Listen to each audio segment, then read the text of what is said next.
नमस्कार, आपका साथ हूं मैं राजीव शर्मा और मुझे जवाब चाहिए में आज बात कोरोना की उस लहर की जिसके चलते सबसे ज्यादा खतरा बच्चों को लेकर जताया जा रहा है। कोरोना की दूसरी लहर के बाद अब तीसरी लहर को लेकर पूरे देश में डर है, भय है, लोग सहमे हुए हैं क्योंकि अब कोरोना देश का भविष्य यानी बच्चों को भी अपनी चपेट में ज्यादा ले रहा है। कर्नाटक की बात करें तो वहां पिछले 15 दिनों में 19,000 बच्चे कोरोना संक्रमित पाए गए हैं। वहीं उत्तराखंड में भी नए वेरिएंट का भीषण असर देखने को मिल रहा है। उत्तराखंड में पिछले 1.5 महीने में 16,000 बच्चे कोरोना संक्रमित हुए। कोरोना के स्ट्रेन के बारे में सरकारें और वैज्ञानिक अभी तक कुछ भी साफ कहने के लिए तैयार नहीं है, लेकिन इस नए स्ट्रेन को लेकर सियासत जोरों पर आ गई है। दिल्ली के मुख्यमंत्री अरविंद केजरीवाल ने बच्चों को प्रभावित करने वाले स्ट्रेन को ट्वीट कर सिंगापुर स्ट्रेन बताया और वहां से आने वाली हवाई सेवाएं तुरंत बंद किए जाने की मांग की। तो केंद्र की तरफ से विदेश मंत्री एस जयशंकर ने जवाब देते हुए कहा कि केजरीवाल के बयान को गैर जिम्मेदाराना है और यह भी कहा कि केजरीवाल के इस बयान से भारत और सिंगापुर के रिश्ते खराब हो सकते हैं। विपक्ष का दावा है कि केंद्र ने इससे पहले भी वैज्ञानिकों की चेतावनी को नजरअंदाज किया और लंदन स्ट्रेन को हल्के में लिया और कोई तैयारी नहीं की। इसकी वजह से देश में मौतों का आंकड़ा इतना बढ़ा है। वहीं सरकार की तरफ से कहा गया कि अभी सिंगापुर स्ट्रेन वाले वायरस की वैज्ञानिकों को किसी भी तरह की जानकारी नहीं है। बच्चों में बढ़ रहे संक्रमण के मामलों के बाद दिल्ली के मुख्यमंत्री अरविंद केजरीवाल ने ट्वीट करते हुए ये लिखा कि सिंगापुर से आया कोरोना का नया रूप बच्चों के लिए बेहद खतरनाक है। भारत में ये तीसरी लहर के रूप में आ सकता है। केंद्र सरकार से मेरी अपील है कि सिंगापुर के साथ हवाई सेवाएं तत्काल प्रभाव से रद्द की जाएं। बच्चों के लिए भी वैक्सीन के विकल्पों और प्राथमिकता के आधार पर काम हो। अरविंद केजरीवाल, दिल्ली के मुख्यमंत्री। दिल्ली के सीएम अरविंद केजरीवाल ने अपने ट्वीट में सिंगापुर स्ट्रेन का नाम लिया तो विदेश मंत्री एस जयशंकर ने इस पर आपत्ति जताई। सिंगापुर भारत का मजबूत साझेदार है। कोरोना के खिलाफ ऑक्सीजन आपूर्ति में सिंगापुर का अहम योगदान रहा है। गैर जिम्मेदार बयान से देश को नुकसान हो सकता है, ऐसा विदेश मंत्री एस जयशंकर ने कहा। दिल्ली के मुख्यमंत्री को भारत की ओर से नहीं बोलना चाहिए था। जहां तक बात है विदेश से जुड़े हुए मामलों की, उस पर भारत का विदेश मंत्रालय ही अपनी तरफ से कुछ बात रखता है, लेकिन यहां पर दिल्ली के मुख्यमंत्री ने सीधे सीधे सिंगापुर को जिम्मेदार ठहराते हुए बात की। लिहाजा विदेश मंत्री एस जयशंकर ने जवाब दिया। सिंगापुर स्ट्रेन और उस पर चल रही राजनीति को लेकर दिल्ली के डिप्टी सीएम मनीष सिसोदिया भी सामने आए। केंद्र पर उन्होंने हमला कर दिया और मनीष सिसोदिया ने साफ कहा कि अरविंद केजरीवाल को देश की चिंता है और केंद्र सरकार को सिंगापुर की चिंता है। सरकार वैज्ञानिकों की चेतावनी पर ध्यान नहीं दे रही है।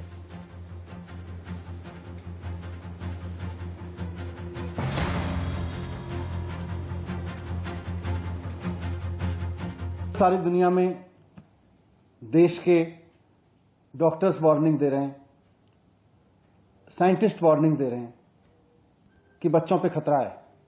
यहां तक कि सुप्रीम कोर्ट को भी कहना पड़ रहा है कि बच्चों पे खतरा हो सकता है, अगली वेव में जो अगला स्ट्रेन आएगा उसमें बच्चों को खतरा हो सकता है। ऐसी चारों तरफ से खबरें आ रही हैं। हम ये समझ ही नहीं रहे कि हमें अलर्ट रहना है। मुद्दा सिंगापुर नहीं है, मुद्दा हमारे बच्चे हैं। आप सिंगापुर को मुद्दा बनाना चाहते हैं, हम बच्चों की चिंता कर रहे हैं। आप सिंगापुर पर राजनीति करना चाहते हैं, हम चाहते हैं हाथ जोड़ के हमारे बच्चों को बचाइए। अगर वैज्ञानिक इस बात को कह रहे हैं, अगर साइंटिस्ट इस बात को कह रहे हैं, अगर सुप्रीम कोर्ट को यह बात कहनी पड़ रही है, अगर चारों तरफ से यह बात सुनने को मिल रही है कि अगले स्ट्रेन में, अगली वेव में हमारे बच्चों को खतरा है, तो आप उसकी चिंता करिए ना, उस पर अलर्ट रहिए ना, उस पर तत्परता दिखाइए ना। यह समझने के लिए था कि हम अपने कुछ कदम उठाएं। उस वक्त भी भारत सरकार हाथ पे हाथ रखे बैठी रही। लंदन में नया स्ट्रेन आया और आज हजारों लोगों की जान चली गई। कोई परिवार ऐसा नहीं बचा जिसके घर में कोई, जिसके अपने जिधर नजर उधर उसको डेथ ना नजर आ रही हो, जिसका कोई अपना हॉस्पिटल में भर्ती ना हुआ हो या कोविड ना हुआ हो। आज पूरे देश की यह हालत हो गई है।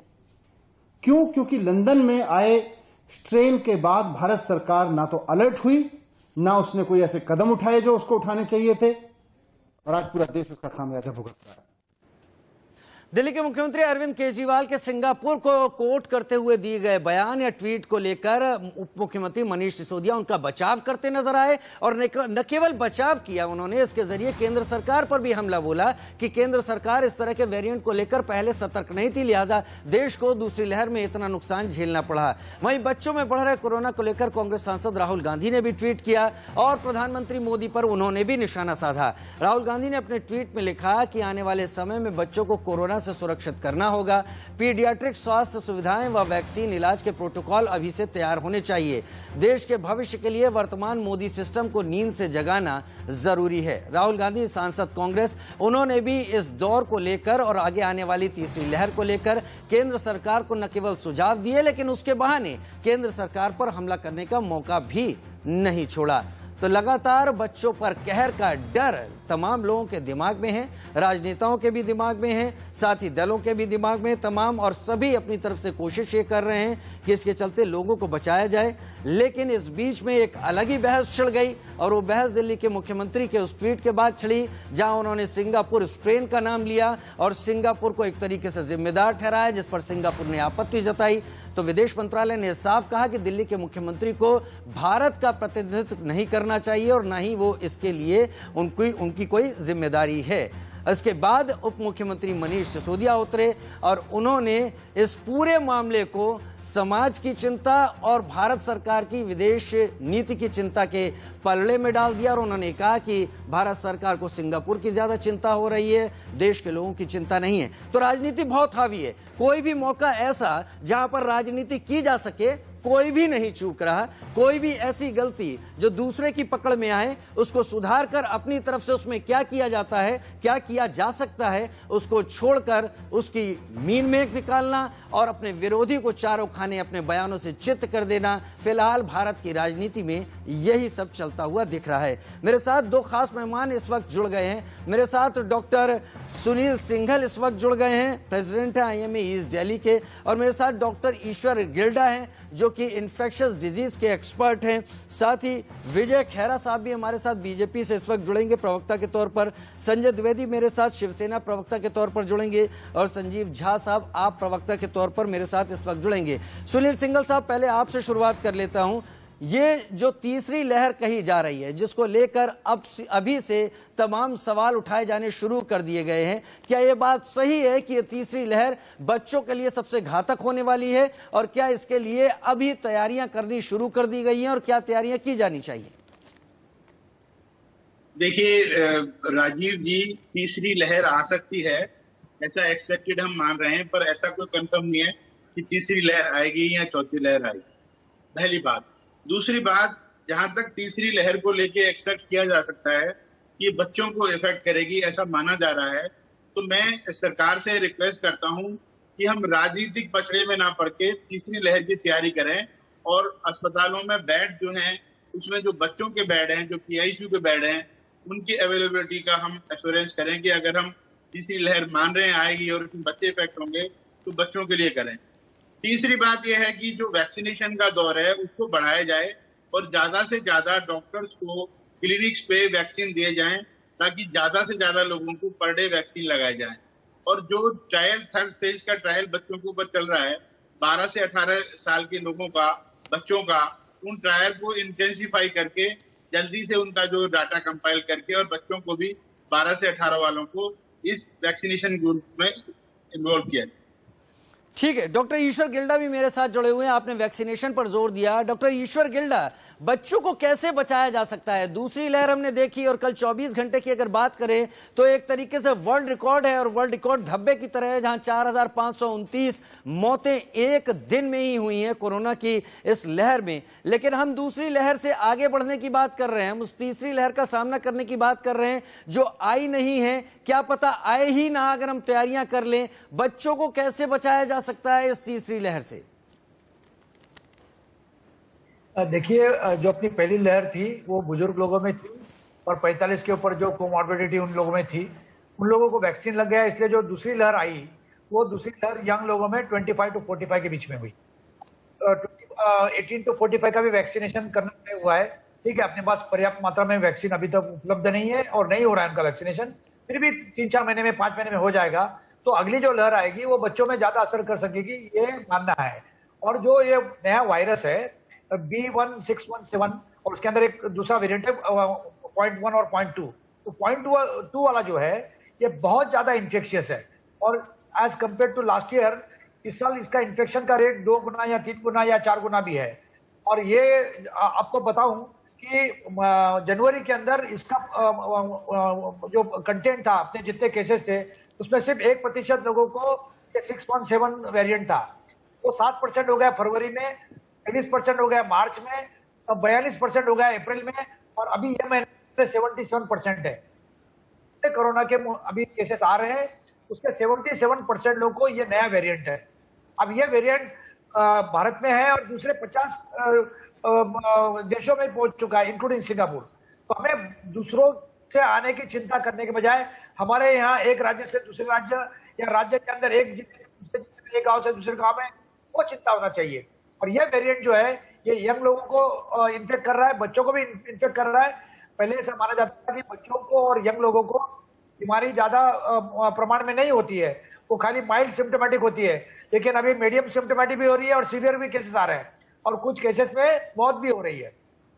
कुछ केसेस में इशू था जी दूसरा जो आपका एक मानना था कि 4500 मौतें हो गई है।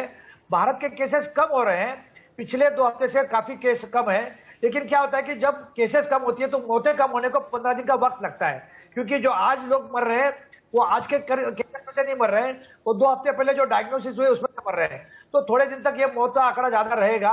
अगर असलियत में भारत के आंकड़े कम हुए हैं तो मौतें कम होंगी, लेकिन 2 हफ्ते के बाद। चलिए, मेरे साथ संजय द्विवेदी भी जुड़ गए हैं शिवसेना से। संजय भाई, आपके पास आऊंगा, एक छोटा सा quick reaction doctor Sunil Singhal से और ले लेता हूं यहां पर। डॉक्टर सुनील सिंघल, क्योंकि हम बच्चों के बारे में बात कर रहे हैं, हम एक बड़े इंफ्रास्ट्रक्चर की बात कर रहे हैं। खैर, इंफ्रास्ट्रक्चर की बात तो मैं पॉलिटिकल जो गेस्ट हैं उनसे ज्यादा इस बारे में बात कर लूंगा, लेकिन बच्चों को जो खतरा है वो बच्चों में किस तरह के लक्षणों के रूप में सामने आ सकता है, या जो अभी आंकड़े आ रहे हैं कि कर्नाटक में 19,000 बच्चे संक्रमित मिले हैं, उत्तराखंड में करीब 16,000 का आंकड़ा है पूरा मिला के, तो इन बच्चों में किस तरह के उस संक्रमण के सिम्टम्स हैं?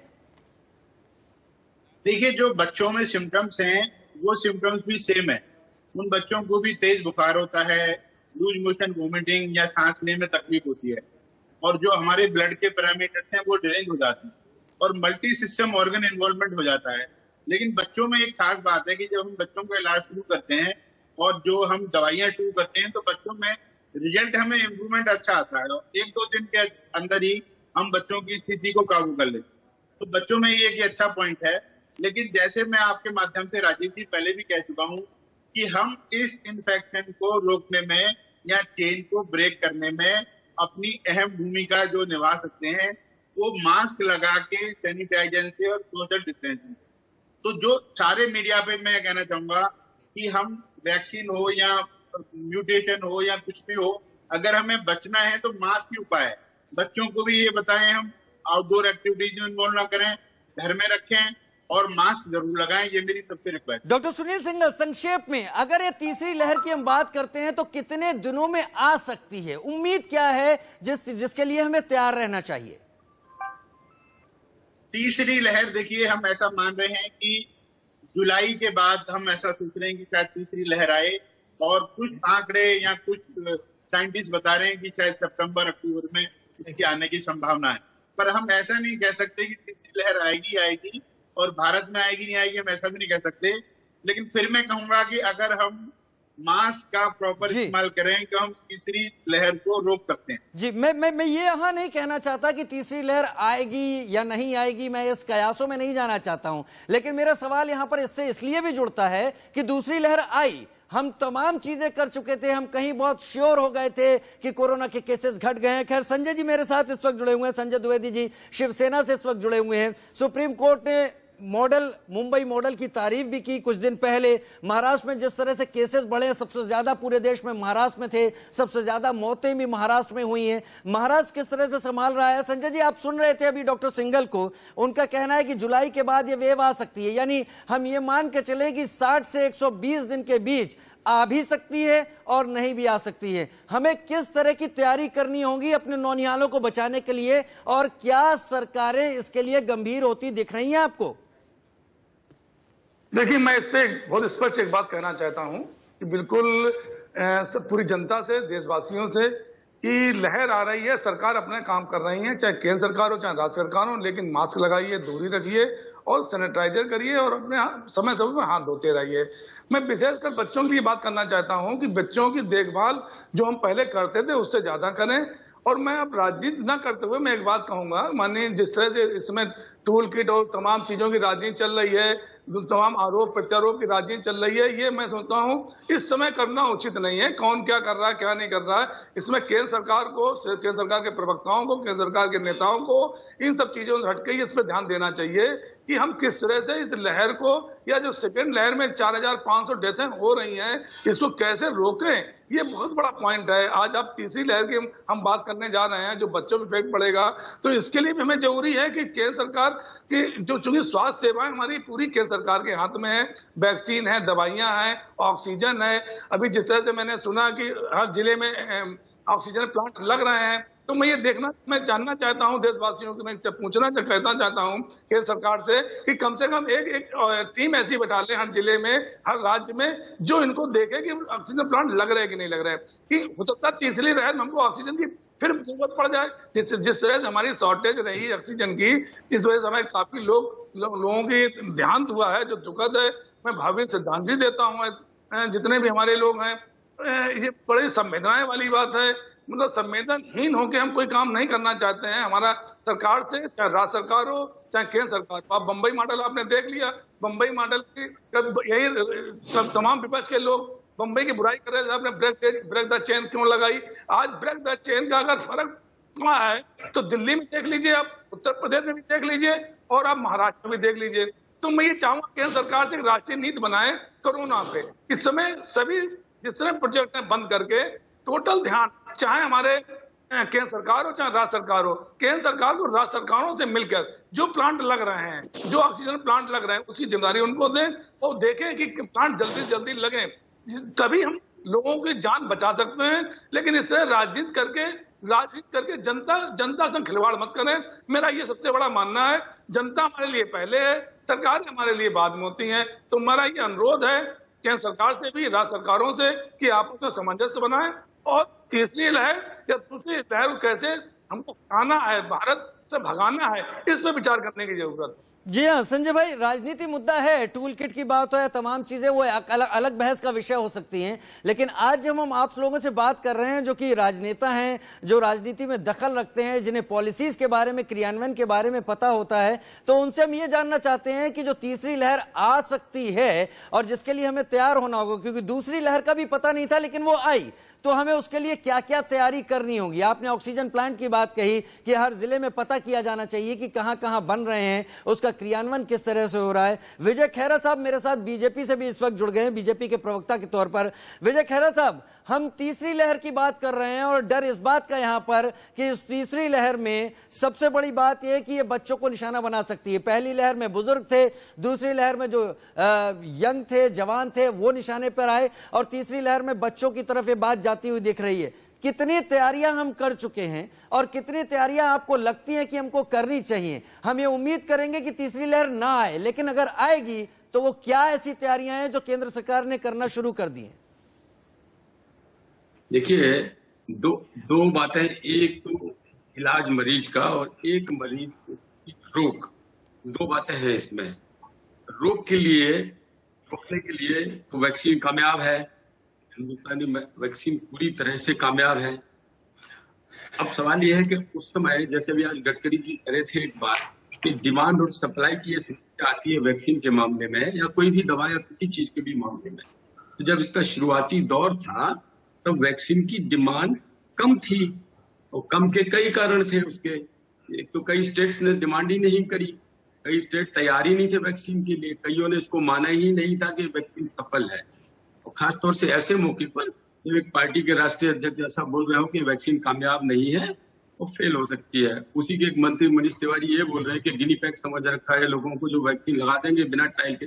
इन सब बातों के कारण एक समस्या आई थी कि हमारे पास सरप्लस वैक्सीन बीजेपी क्या कर रही है ये इस तरह की बातचीत करके देश को गुमराह करना करें, किसने क्या कहा मुझे बात पूरी है। मुझे बात पूरी करने दीजिए, कि हम आप कैसे मुझे बात पूरी करने दीजिएगा, फिर आप बीजेपी बोलना, मोदी बोलना, मोदी के खिलाफ एक घंटे संजय भाई बोलना। सुन लेते हैं, संजय भाई सुन लेते बोल हैं, लेना, मुझे संजय 2 भाई मिनट सुन बात लेते पूरी हैं, करने दीजिएगा। संजय भाई सुन लेते हैं, काम था। आप संजय भाई, संजय जी संजय बात भाई पूरी सुन करने लेते हैं। दीजिएगा। आपने जितना संजय झूठ भाई, बोल लिया मैं विजय उसका खेरा जवाब जी, नहीं दे रहा हूँ। विजय खेरा जी, मेरा खाली कहना यह है, मेरा इतना ही कहना था खाली कि उस समय हमारे पास सरप्लस थी वैक्सीन, आज हम शॉर्टेज में हैं, तो हमने उसको बनाना है। बनाने के लिए अभी जो बातें 2 आई हैं, जैसे गडकरी जी कह रहे थे कि हमको 10 फैक्ट्री और हमको अलाउ करना चाहिए, तो बल्कि भारत सरकार ने तो ये किया है अब कि हिंदुस्तान में जो भी बनाना चाहेगा उसको लाइसेंस देने के लिए तैयार है, अपना इंफ्रास्ट्रक्चर तैयार कर ले और 8-10 दिन में शुरू हो सकती है और जगहों पे। चलिए वैक्सीनेशन बहुत बढ़िया। मैं विजय खेरा साहब आऊंगा आपके पास। मैंने सवाल ये पूछा था कि हम तीसरी लहर के लिए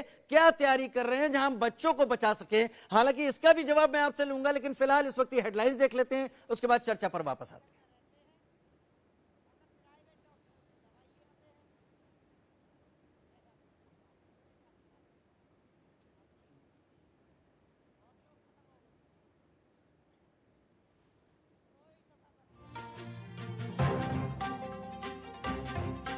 गुजरात, दमन और दीव के तूफान प्रभावित इलाकों का प्रधानमंत्री मोदी ने किया हवाई दौरा। ताउते तूफान से हुई तबाही का लिया जायजा। बोले केंद्र राज्यों के साथ मिलकर कर रहा है काम।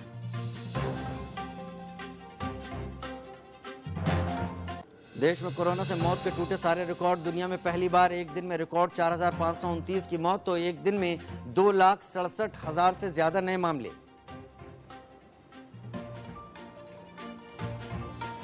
केजरीवाल के वेरिएंट ट्वीट पर सिंगापुर नाराज। विदेश मंत्रालय की सफाई। दिल्ली के सीएम के पास भारत की ओर से बोलने का अधिकार नहीं। सिसोदिया बोले केंद्र को बच्चों से ज्यादा सिंगापुर की चिंता। कोरोना टूलकिट केस पर बढ़ा विवाद। बीजेपी नेता संबित पात्रा का दावा कांग्रेस से जुड़ी है टूलकिट बनाने वाली सौम्या वर्मा। जवाब देने की जगह कांग्रेस फैला रही है भ्रम। दिल्ली में कोरोना की 3rd वेव को लेकर केजरीवाल सरकार का प्लान तैयार। बैठक के बाद सीएम केजरीवाल का ट्वीट। बच्चों को बचाने के लिए स्पेशल टास्क फोर्स बनाएगी दिल्ली सरकार।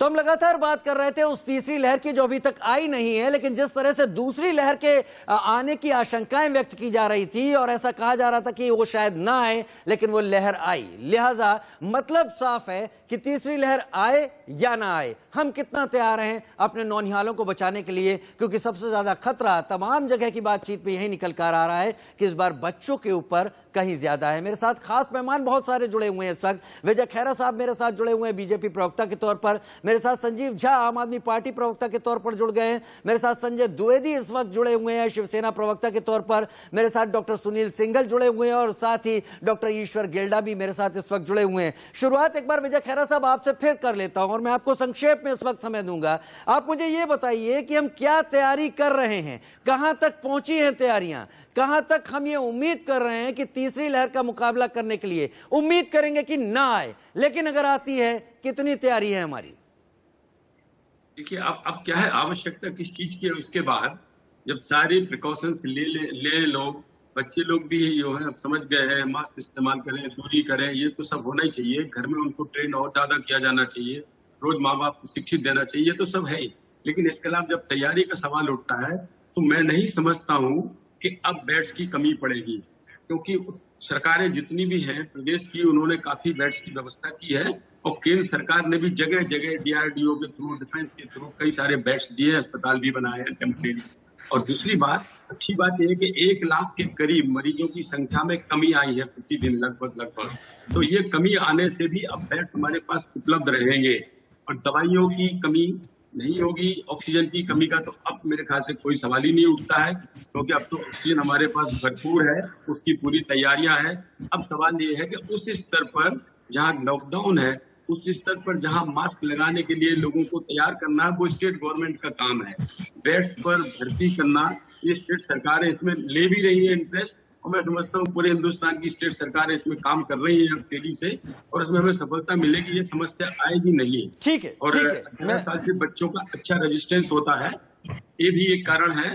कि बच्चे हैं खेलते दौड़ते उनके लंग्स अच्छे होते हैं। लेकिन बच्चे खेल नहीं रहे विजय खैरा साहब, बच्चे अपने घरों में बंद हैं। पिछले कई दिनों से तमाम डॉक्टर से ही बात कह रहे हैं कि बच्चों की एक्टिविटी बंद है, बच्चों को तमाम तरह की दिक्कतें हो रही हैं, पेट दर्द हो रहा है, तमाम चीजें बच्चों में निकल कर आ रही हैं। मेरे साथ संजीव झा साहब भी इस वक्त जुड़ गए। संजीव झा भाई, थोड़ा सा अभी समय की दिक्कत है, एक छोटे से ब्रेक का वक्त है, लौट के आऊंगा तो दिल्ली सरकार की तमाम योजनाएं, तीसरी लहर को लेकर दिल्ली सरकार क्या कर रही है, ये सवाल आपसे होंगे एक छोटे से ब्रेक के बाद।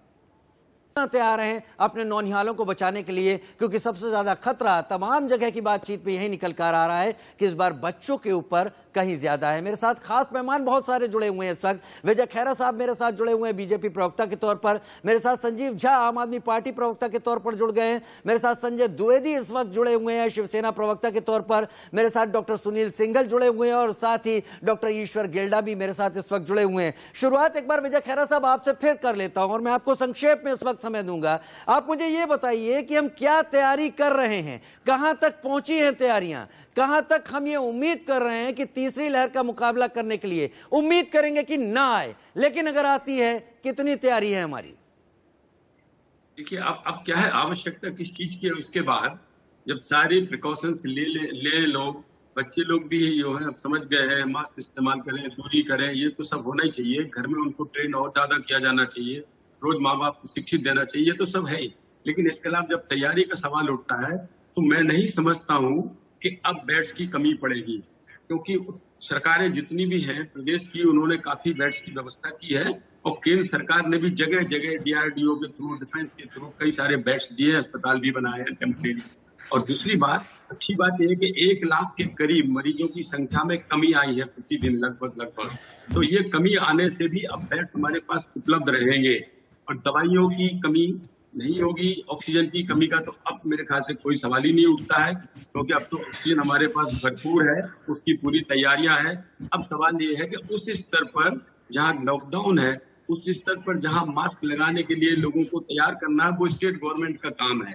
बेड्स पर भर्ती करना ये स्टेट सरकारें इसमें ले भी रही है इंटरेस्ट, और मैं समझता हूँ पूरे हिंदुस्तान की स्टेट सरकारें इसमें काम कर रही हैं तेजी से, और इसमें हमें सफलता मिलेगी, ये समस्या आएगी नहीं। ठीक है, और 18 साल के बच्चों का अच्छा रेजिस्टेंस होता है, ये भी एक कारण है कि बच्चे हैं खेलते दौड़ते, उनके लंग्स अच्छे होते हैं। लेकिन बच्चे खेल नहीं रहे विजय खैरा साहब, बच्चे अपने घरों में बंद हैं। पिछले कई दिनों से तमाम डॉक्टर से ही बात कह रहे हैं कि बच्चों की एक्टिविटी बंद है, बच्चों को तमाम तरह की दिक्कतें हो रही हैं, पेट दर्द हो रहा है, तमाम चीजें बच्चों में निकल कर आ रही हैं। मेरे साथ संजीव झा साहब भी इस वक्त जुड़ गए। संजीव झा भाई, थोड़ा सा अभी समय की दिक्कत है, एक छोटे से ब्रेक का वक्त है, लौट के आऊंगा तो दिल्ली सरकार की तमाम योजनाएं, तीसरी लहर को लेकर दिल्ली सरकार क्या कर रही है, ये सवाल आपसे होंगे एक छोटे से ब्रेक के बाद।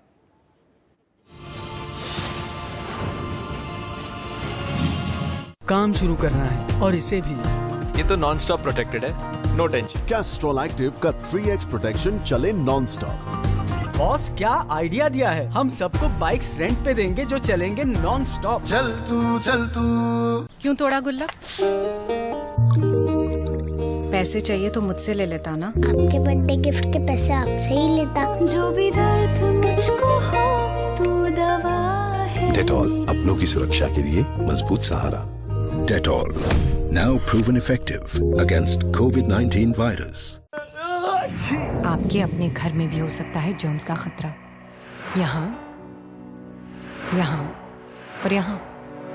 इसलिए नए डेटॉल वाइप्स की सुरक्षा यहाँ, यहाँ और यहाँ। Protects from 99.9% germs. नया डेटॉल वाइप्स, जरूरत जहाँ सुरक्षा वहाँ। नया डेटॉल डिसइंफेक्टेंट स्प्रे। घर के जिन चीजों से जर्म्स को हटाना था मुश्किल, अब उन्हें डिसइंफेक्ट करना हुआ आसान। और ये प्रमाणित है कि डेटॉल कोविड-19 वायरस के खिलाफ असरदार है। अब सुरक्षा रहेगी, जर्म्स नहीं। Dettol, be 100% sure. Strong move 4-in-1। आप करो मूव तो रिश्ते बढ़े। अब दर्द से राहत के साथ साथ पाव कीटाणुओं से सुरक्षा भी। स्ट्रॉन्ग मूव के साथ डेटॉल एंटीसेप्टिक लिक्विड बिल्कुल मुफ्त। Roop Mantra Ayurvedic face cream and face wash. इसकी आयुर्वेदिक देखभाल आपको दे pimples, wrinkles, blackheads, dull skin और डेड स्किन जैसी हर प्रॉब्लम से रिलीफ। उफ, ये सर दर्द। डिस्प्रिन 1 मिनट में घुलकर काम शुरू कर देती है। डिस्प्रिन, दर्द का अंत तुरंत। आपने दे दिया आपकी टॉयलेट की सफाई को ओपन चैलेंज। हर किसी में दम आज से है। हमने आज ही डिटर्जेंट से साफ किया है। ये देखिए, आज जब नए नए इन्फेक्शंस फैल रहे हैं तो टॉयलेट को सिर्फ साफ नहीं स्वच्छ बनाना है। हार्पिक 10X मैक्स क्लीन जो कड़े दाग हटाए, मारे 99.9% जर्म्स और कोविड-19 वाले कोरोना वायरस को भी। टॉयलेट को साफ नहीं स्वच्छ बनाए। आपकी अपनी कार में भी हो सकता है जर्म्स का खतरा, यहाँ, यहाँ और यहाँ। इसलिए नए डेटॉल वाइप्स की सुरक्षा यहाँ, यहाँ और यहाँ। Protect from 99.9% germs. नया डेटॉल वाइप्स, जरूरत जहाँ सुरक्षा वहाँ। एक्सक्यूज मी, रोज के कपड़ों पे ड्राई क्लीन जैसे रिजल्ट। हम लगातार बात कर रहे हैं कोरोना की उस तीसरी लहर की, जिसके चलते अंदेशा जताया जा रहा है कि इसका सबसे ज्यादा असर नौनिहालों पर पड़ेगा, बच्चों पर पड़ेगा।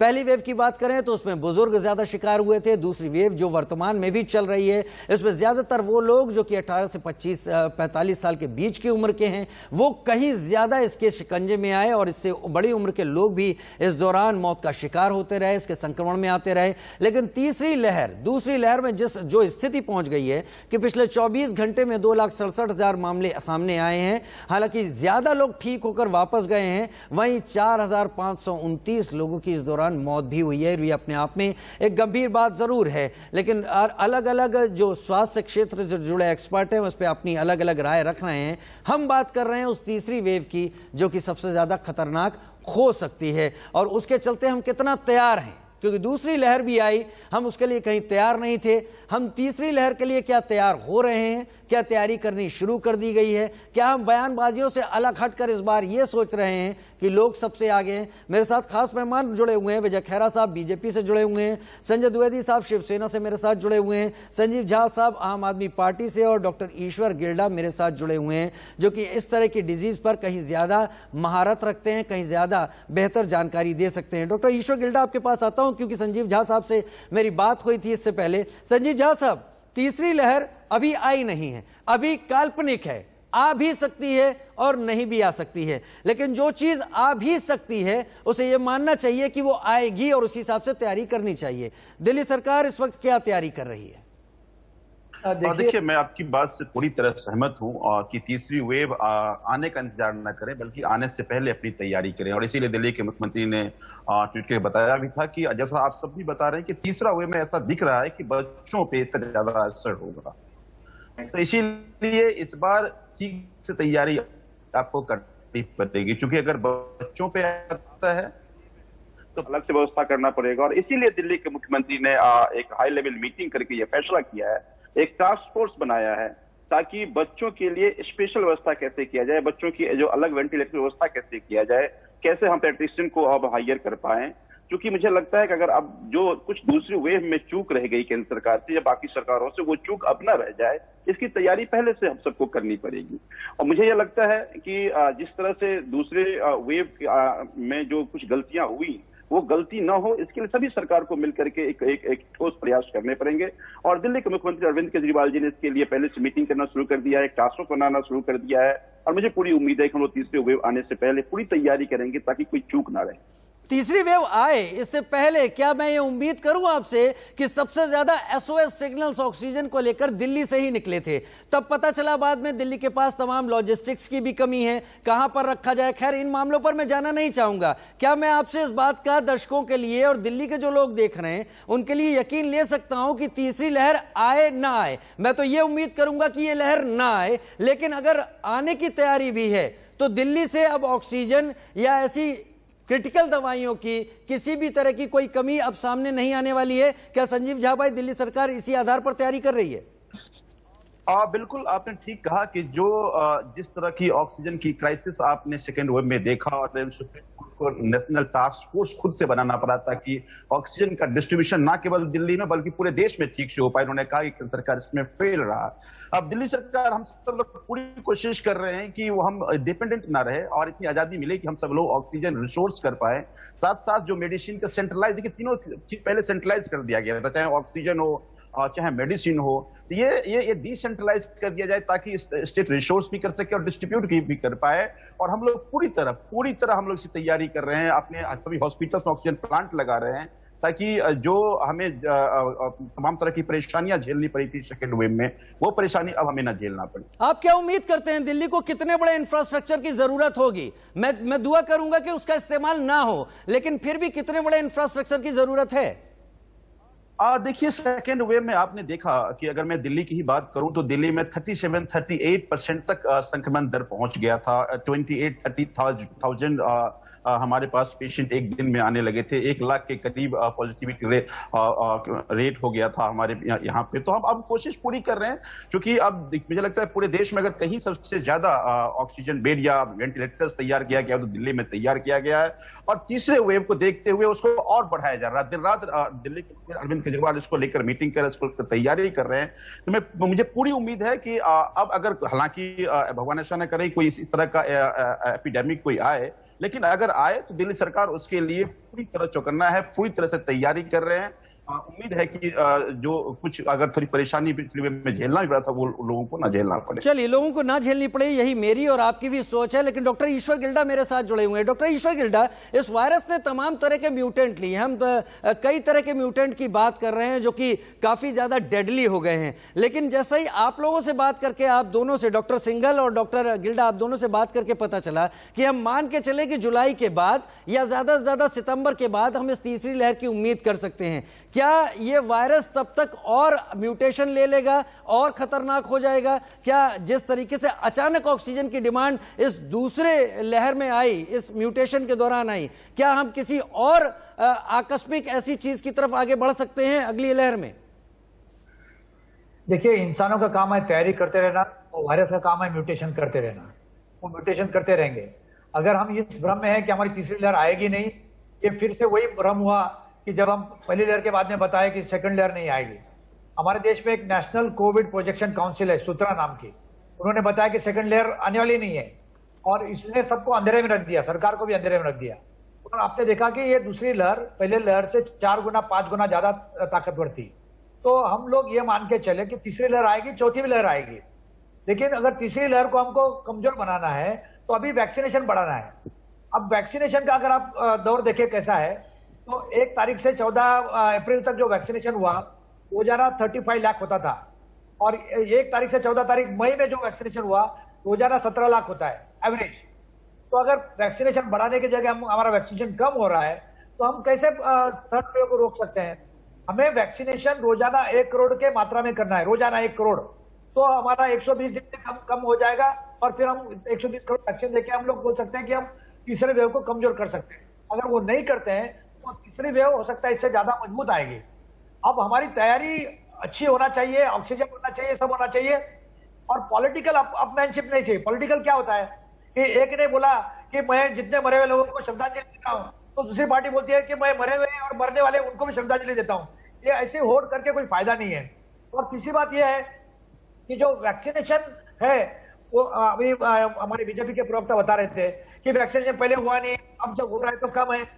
पहले इसलिए नहीं हो रहा था कि पहले वो इमरजेंसी ऑथराइजेशन बोर्ड में था, क्लिनिकल ट्रायल बोर्ड में था, लोगों का उसमें विश्वास नहीं था। अब विश्वास है, अब विश्वास हो गया, तो वैक्सीन कम है तो वैक्सीन कहीं से भी लाओ, जैसा सुप्रीम कोर्ट ने बताया कि बेग बोरो स्टील, कहीं से भी वैक्सीन लाओ और लोगों को वैक्सीन दो, तब हम आखिरी तीसरे वेव से बड़े पैमाने में बच सकते हैं। अदरवाइज हमें तीसरे वेव की अच्छी से तैयारी करना पड़ेगा। डॉक्टर सिंघल, आपका भी यहां पर कमेंट चाहूंगा। क्या अब वैक्सीनेशन की जो बात है, हमने देखा कि वैक्सीनेशन के जैसे जैसे दौर बढ़ा, वैक्सीन की उतनी कमी होती चली गई। खैर, वो विवाद अलग है कि ऑर्डर मिला या नहीं मिला, किस तरीके से क्या प्रोडक्शन किसको करना था नहीं करना था, लेकिन हकीकत यह है वैक्सीन नहीं है। अब इस स्थिति में अगर बच्चों के वैक्सीनेशन के अभी ट्रायल ही चल रहे हैं, तो क्या हम उम्मीद करें कि तीसरी लहर से पहले हम बच्चों की एक बड़ी आबादी को इस वैक्सीन का कवच दे पाएंगे? और अगर नहीं दे पाएंगे तो क्या हम एक खतरे की तरफ वाकई आगे बढ़ रहे हैं? डॉक्टर सिंघल,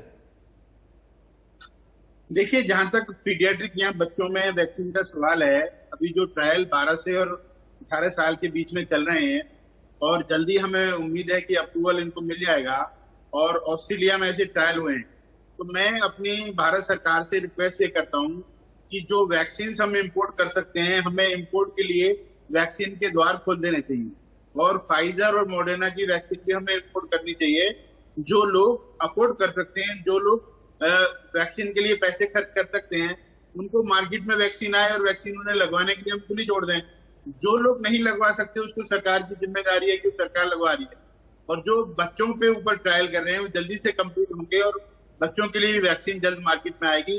फिर मैं कहूंगा आपसे राजीव जी कि देखिए जैसे ये सेकेंड वेव आई बड़ी और लॉकडाउन जिस जिस एरिया में इम्पोज हुआ, दिल्ली को भी इंक्लूड करें आप उसमें, तो जो संक्रमण की रेट है जो 36% से 6% पे पहुंच गई है, उसका कारण सोशल डिस्टेंसिंग और मास्क है। तो मैं फिर आपसे रिक्वेस्ट करूंगा कि बच्चों में भी, पीडियाट्रिक में भी और सब एज ग्रुप में लोग मास्क और ये इस पे ज्यादा जोर दें। ये प्राइमरी चीज है। हम कितने ही बेड अवेलेबल करते हैं, कितनी वैक्सीन अवेल करते हैं, कितनी दवाइयां लगाएं, लेकिन जब तक हमारे अंदर ये भावना नहीं आएगी, जब तक हम ये खुद नहीं समझेंगे कि हमें खुद का प्रोटेक्शन करना है, तब तक इस कोरोना तब तक कुछ नहीं हो सकता। तब तक जी हाँ, तब तक कुछ नहीं हो सकता। विजय खैरा साहब मेरे साथ जुड़े हुए हैं। विजय खैरा साहब, आपने डॉक्टर गिल्डा को सुना और वो इस तरह की इन्फेक्शियस डिजीज है उसके एक्सपर्ट हैं। उनका सीधा सा कहना है हमने जो रफ्तार पकड़ी थी हम उस रफ्तार के आधे से भी कम पर आ गए हैं। हम 35 लाख से भी ज्यादा एक दिन में लगाने की स्थिति पर पहुंच गए थे। हम 17 लाख के करीब अब बमुश्किल लगा पा रहे हैं और स्थिति यह है कि हमें यह नहीं पता कि किस सेंटर पर वैक्सीन आगे कब होगी, आखिर कब, उम्मीद क्या करें। एक 2DG दवा आने से हम बहुत बड़ा परिवर्तन नहीं ला सकते। वैक्सीन बड़ी चीज है। बिल्कुल, वैक्सीन बड़ी चीज है। वैक्सीन के लिए फाइजर ऑफ सिम से बात हो चुकी है, नई फैक्ट्रियां भी डलने वाली है और वैक्सीन ही एक उसका तरीका है। नई फैक्ट्री नहीं विजय खैरा साहब, नई फैक्ट्री डलेगी, बनेगा, तब तक वो काफी वक्त निकल जाएगा। हम जुलाई का पीरियड क्रॉस कर लेंगे, उम्मीद करता हूं मैं।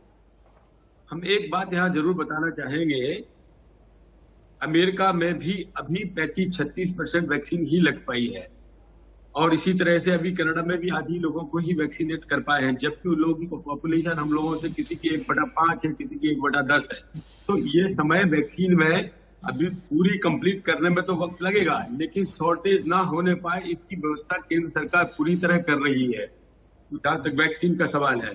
दूसरी बात यह ये भी रुकना चाहिए, जो बार बार हाई कोर्ट सुप्रीम कोर्ट जाने की आदत लोग छोड़ दें। अब क्लिनिकल ट्रायल नहीं होगा तो बच्चों की वैक्सीन आएगी कैसे? लोग हाई कोर्ट चले गए साहब कि क्लिनिकल ट्रायल नहीं होना चाहिए बच्चों का। अब बताइए, वो तो अच्छा हुआ कि हाई कोर्ट ने उसको स्टे नहीं किया है, लेकिन इस तरह अगर लोग करते रहेंगे तो कैसे होगा?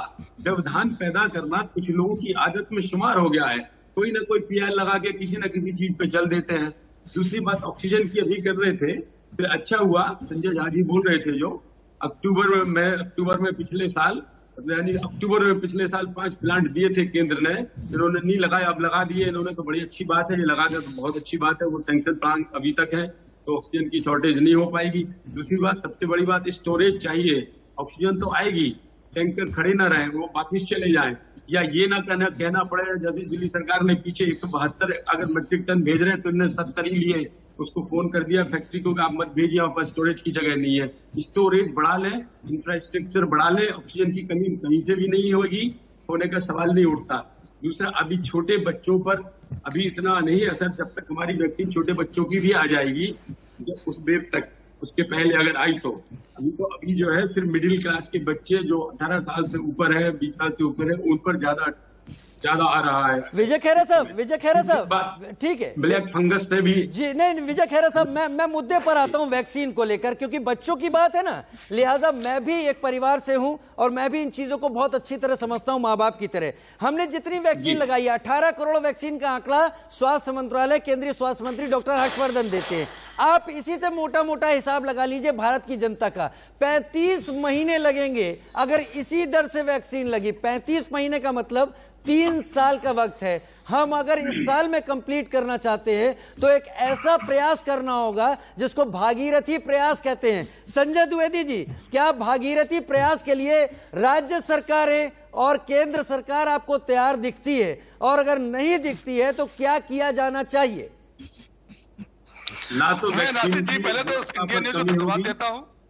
इंडियन न्यूज ने जैसे पहले जब सेकेंड वेव आ रही थी, ऑक्सीजन के कितने डिबेट किए और कितना लोगों को सरकारों को झकझोड़ा, केंद्र सरकारों को झकझोड़ा, लेकिन हमारी केंद्र सरकार उस समय चुनाव में व्यस्त सरकार बने, लेकिन कोई बात नहीं, चाहिए अपना अपना वो है। आज थर्ड वेव के लिए आप बार बार जो आपने प्रोग्राम रखा, इसके लिए मैं आपको धन्यवाद देता हूं। मैं एक बात कहना चाहता हूं, भारतीय जनता पार्टी शासित केंद्र सरकार में है, लेकिन इनके मानसिकता में अभी तक विपक्ष की राजनीति वाली जो बातें थी वो नहीं हट पा रही हैं। आप आरोप प्रत्यारोप केंद्र सरकार में आप बैठे हुए हैं, आप आरोप प्रत्यारोप लगाने की क्या बात आप बोले हो? सिंगापुर के लिए रोका गया था, आपने उसको बच्चों से जोड़ दिया। अरे क्या राजनीति करते हो इतनी गंदिया? सिसोदिया जी ने क्या बोला है अभी तो सुनवाया इन्होंने कि साहब वो बच्चों का वहाँ मैं बोलूंगा ना, बोलूँ इस बात का बच्चों से क्या मतलब था जो आपने बच्चों को जोड़ा? आप भ्रांति फैला रहे, गुमराह कर रहे लोगों को, फिर से वही हरकत पर आ गया। फिर से खैरा साहब सुन ले, गलती की थी सिंगापुर के बारे में झूठा। खैरा साहब सुन ले, खैरा साहब शिवसेना से, संजय द्विवेदी जी शिवसेना से है, उप मुख्यमंत्री मनीष सिसोदिया आम आदमी पार्टी से है। बच्चों से क्यों जोड़ा आपने? खैरा साहब संजीव झा जवाब देंगे आपकी बात का, अभी संजय द्विवेदी जी दे दें। 8 साल से केंद्र सरकार में है, आपकी जिम्मेदारी दोनों की रक्षा करना, ये नहीं आप जिए या मरे, ये चीज से नहीं काम चलेगा। आपने भी कहा वैक्सीन थी तो वैक्सीन कहाँ चली गई?